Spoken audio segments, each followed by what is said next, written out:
This is Lesson 13.2, the Reformation and German Politics. How did the political situation in Germany shape the course of the Reformation?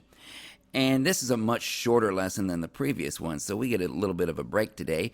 College Board Topic 2.3 is the Protestant Reform Continues. Explain how and why religious belief and practices changed from 1450 to 1648.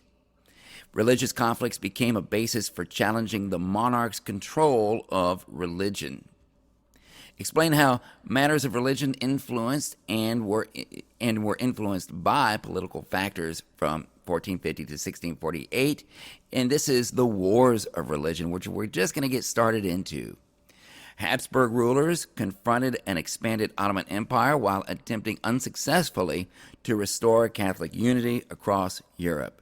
And states exploited religious conflicts to promote political and economic interests. So our place is the Holy Roman Empire, and one of our main characters here is the Emperor, Holy Roman Emperor Charles V. So there's Martin Luther, there's Charles V. Intro. In France, England, and Spain, we saw how monarchs were slowly gaining and solidifying and centralizing their power. They were slowly, deliberately, methodically chipping away at the power of the high nobles, and they were expanding the size and scope of their governments, and they were securing more reliable sources of revenue. We saw all that. Well, Germany was definitely not like England or France or Spain.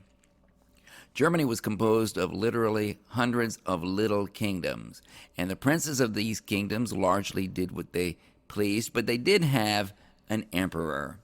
Almost all of Central Europe, but Germany in particular, fell under the nominal authority of the Holy Roman Empire, and this authority was run by the Holy Roman Emperor. Political power within the Holy Roman Empire was very decentralized, and it had begun back in the year 800 as a real empire under the Frankish king Charlemagne. Voltaire's famous comment about the Holy Roman Empire was a reference to its later dying days.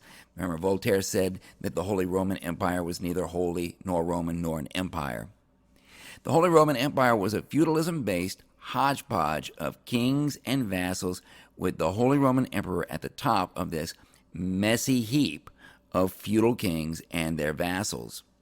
The Holy Roman Empire had become more complex and diverse over the centuries. It had territories in modern-day Germany, Austria, Switzerland, the Czech Republic, Hungary, Poland, Belgium, the Netherlands, and Italy.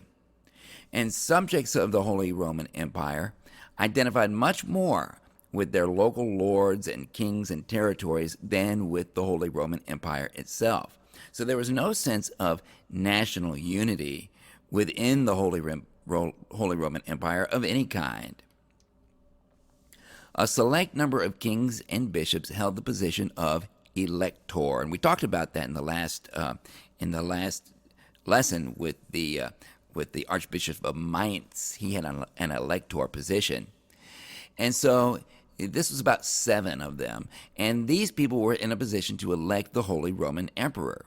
But the Habsburg family, and that was a dynasty who ruled Austria consistently, got elected to the position of Holy Roman Emperor from 1438 all the way up to 1740.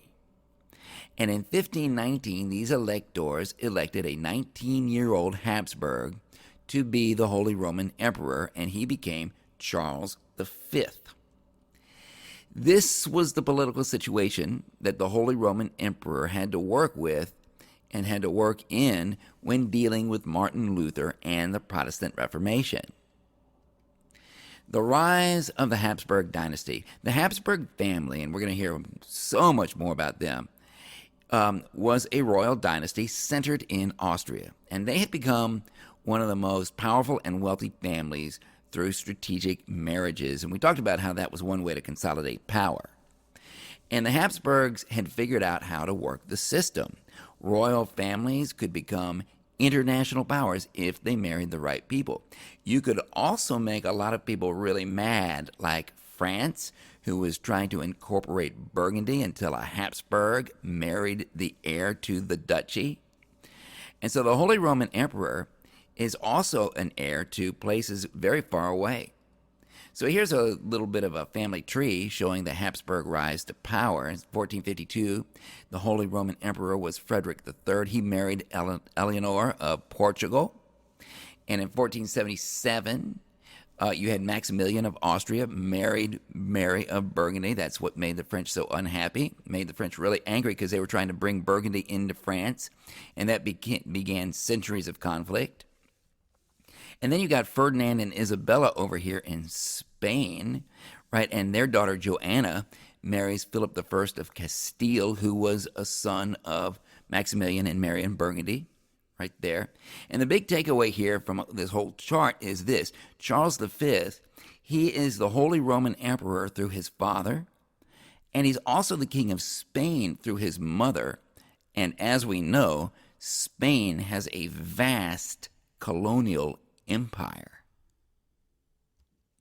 So Charles V inherited this vast worldwide imperial network, way more than anyone could possibly manage and keep up with. And Charles V was also a devout Catholic. That's extremely important. He believed that it was his duty to maintain Western Christendom's political and religious unity. And right at the very beginning of his reign, who shows up? Martin Luther. In these days, your religion was viewed as a public matter rather than a private matter. Today, in our day and age, your religion is considered to be your business and your business alone. Your religious convictions are nobody else's concern. But it was completely the opposite back then. Your sovereign, your Lord, your King, told you how to practice your religion. And practicing something else was a danger and not a right.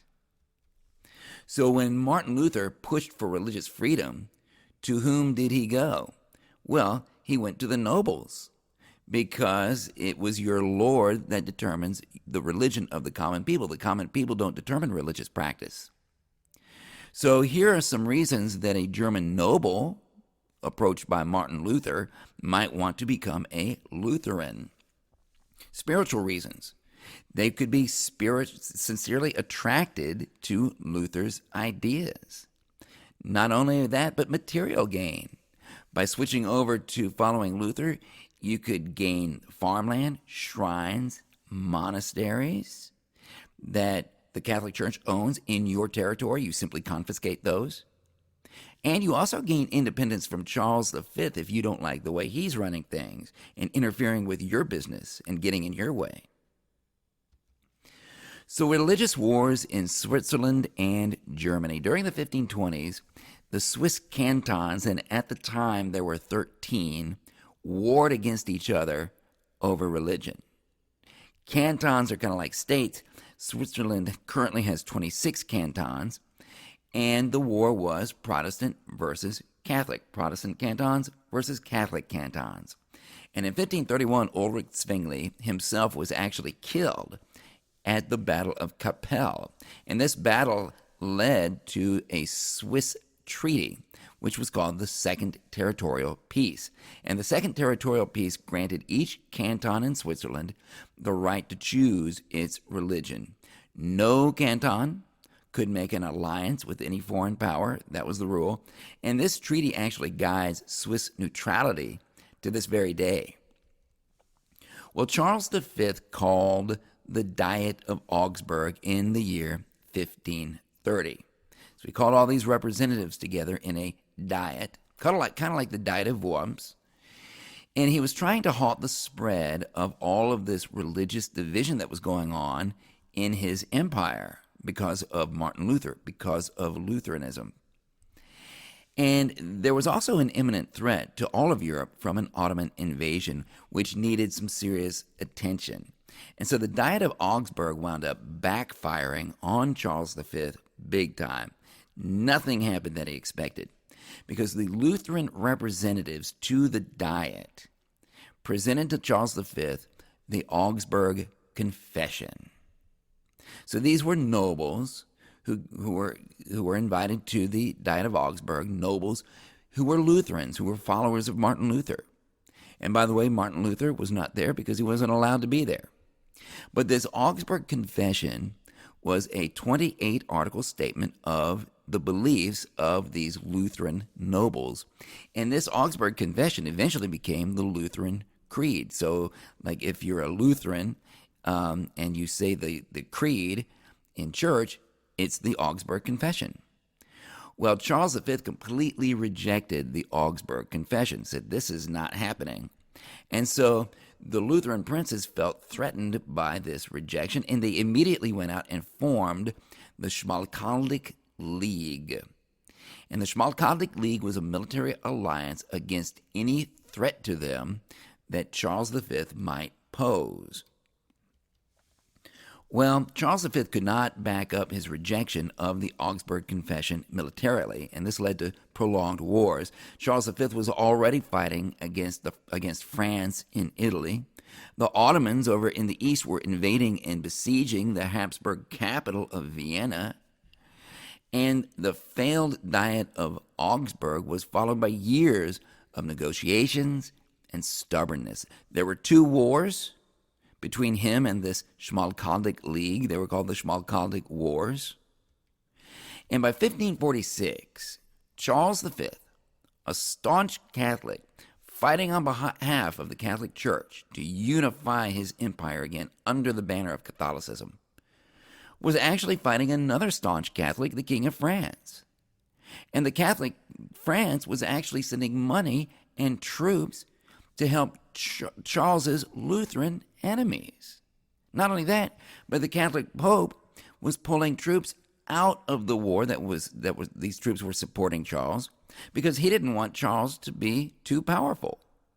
And so with all of this going on, Charles has got to be asking himself at this point, am I fighting for my religion? I mean, the Pope isn't even with me. Am I fighting for my religion, or am I just fighting for my empire?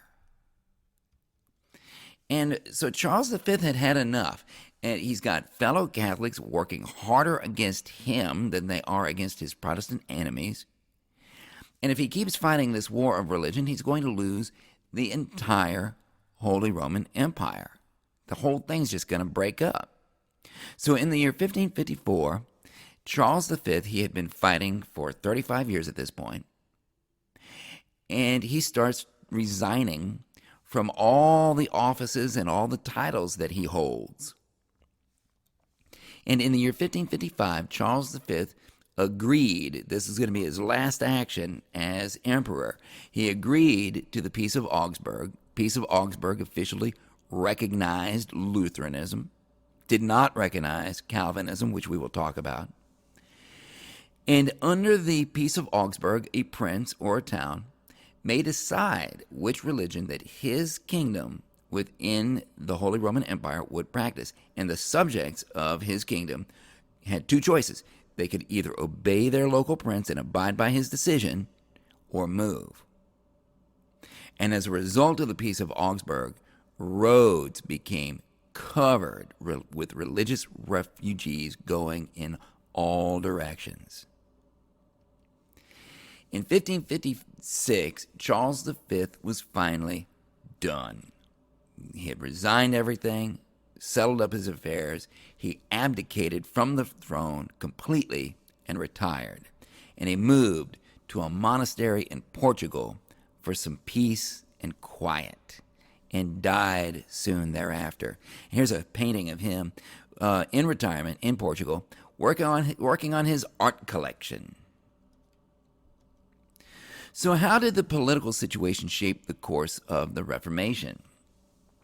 Well, Charles V simply did not have enough central authority to keep the Holy Roman Empire completely Catholic. His princes worked against him.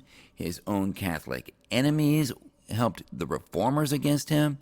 And he finally had to recognize the Protestant Reformation in order to save the Holy Roman Empire.